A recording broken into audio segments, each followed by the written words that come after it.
Hello guys, welcome to concept decoder. Guys, BPSC AI का exam क्या नवंबर में ही हो जाएगा या और आगे बढ़ सकता है? इसमें क्या कितनी संभावनाएं हैं? देखिए, अगर बीपीएससी का रवैया देखें, अभी जैसा कि अपन कर रहे हैं, एक दूसरा प्रोसेस अपन एक पैरेलल स्टेप जो कर रहे हैं वो कोर्ट केस वाला कर रहे हैं, वो तो चल ही रहा अपना।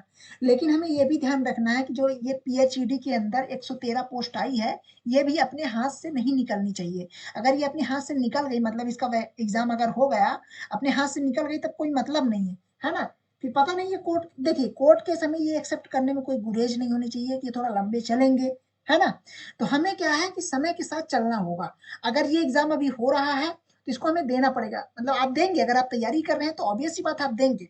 वैसे भी देखिए अभी क्या सिनेरियो है, अभी के सिनेरियो में, क्योंकि आरआरबी जेई का भी आ गया है, आरआरबी जेई का भी है, कुछ और अगर स्टेट स्टेट में है, तो क्या है कि जो मैक्सिमम स्टूडेंट्स है ना, मैक्सिमम स्टूडेंट्स हैं, वो जो है तो हर तरफ, चारों तरफ डाइवर्टेड है ना? तो बीपीएससी एई में अगर मान लीजिए पीएचईडी में केवल सिविल के लिए केवल 113 पोस्ट है ना? 113 पोस्ट है, तो ये पोस्ट भी ठीक ठाक है, बशर्ते कि तैयारी इसमें क्या बढ़िया होनी चाहिए। तैयारी क्यों बढ़िया होनी चाहिए? क्योंकि देखिए कंपटीशन उतना ज़्यादा तो नहीं रहेगा, क्योंकि मैक्सिमम एस्पिरेंट्स इस बार जो है तो इधर-उधर लग गए हैं, है ना? पिछली बार देखिए, ध्यान आप याद कीजिए कि जब 2020 या 22 में एग्ज़ाम हुआ था, उस टाइम पे ऐसा कोई एग्ज़ाम था नहीं, कोई बड़ा एग्ज़ाम। तो क्या था, बिहार के सभी एस्पिरेंट्स लगे हुए थे उसमें।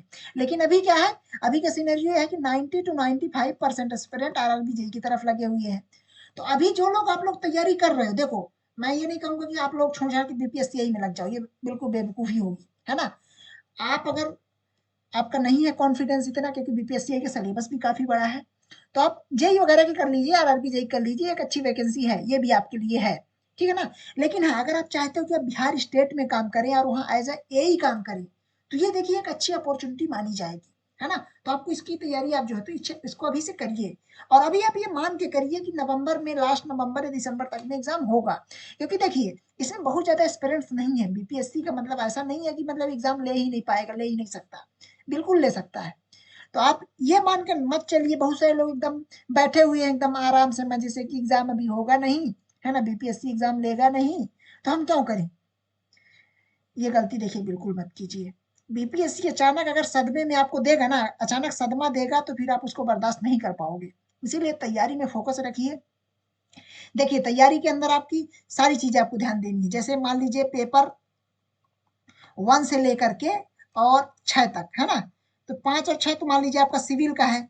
मेन पेपर है आपका 3 और 4। 3 और 4 मतलब जनरल इंजीनियरिंग और general studies, GE plus GS, है ना? इसमें देखिए पिछली बार भी बहुत सारे लोग मात खाए थे, इस बार भी बहुत सारे लोग मात खा सकते हैं, है ना, सिविल वाले, क्योंकि उनको मैकेनिकल इलेक्ट्रिकल का पता नहीं है, वहाँ मात खा जाते हैं, और जीएस में मात खा जाते हैं, टेक्निकल में मान लीजिए आपका अच्छा भी है ना? तो अभी आपको फोकस करना तैयारी में। बहुत सारे लोग मुझे मैसेज किए कि सर क्या एग्जाम होगा, नहीं होगा? बिल्कुल हो सकता है।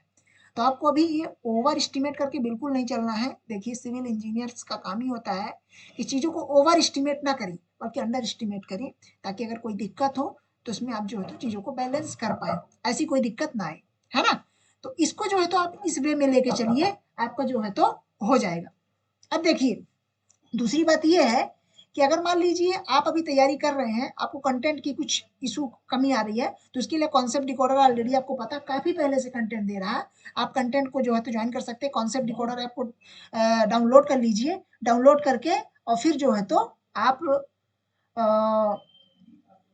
वहाँ जो है तो ये कंटेंट आप कर सकते हैं, बैच को ज्वाइन कर सकते हैं, है ना? यहाँ देखिए दोनों तरह तरह के बैच अवेलेबल हैं। एक तो बीपीएससी एई का ये वाला भी है, मतलब जीई प्लस जीएस का, और एक कंप्लीट है, मतलब कि इसके अंदर पेपर 1 से 6 तक पूरे पेपर्स हैं, है ना?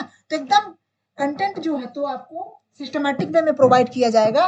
बस जो है तो आप जो है तो बस इसमें अभी ये मेहनत, अभी जो 1.5 से 2 महीने की अगर पेपर हो जाता है, ये मेहनत आप कर लीजिए। अगर लेट होता है तो आपके पास और टाइम मिल जाएगा, उसको और अच्छे तरीके से कर लीजिएगा, है ना?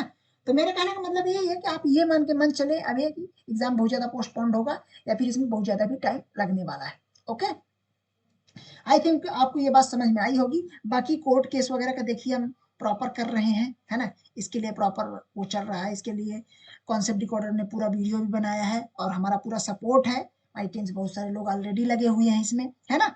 तो इसका पल पल का अपडेट आपको दिया जाता रहेगा, है ना। अभी बातें चल रही हैं किस तरह से करना है, क्या करना है, इसकी प्लानिंग पूरी चल रही है।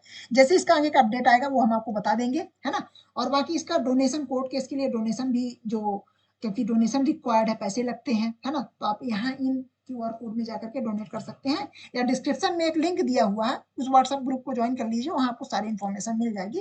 कंटेंट के रिकॉर्डिंग आप जाकर के कॉन्सेप्ट डिकोडर ऐप को डाउनलोड कर लीजिए, या फिर कोई भी क्वेरी हो आपको तो आप इन नंबर्स पे 7999720833 इन नंबर्स पे आप कॉल करके अपनी कोई भी क्वेरी को रिजॉल्व कर सकते हैं। Thank you so much.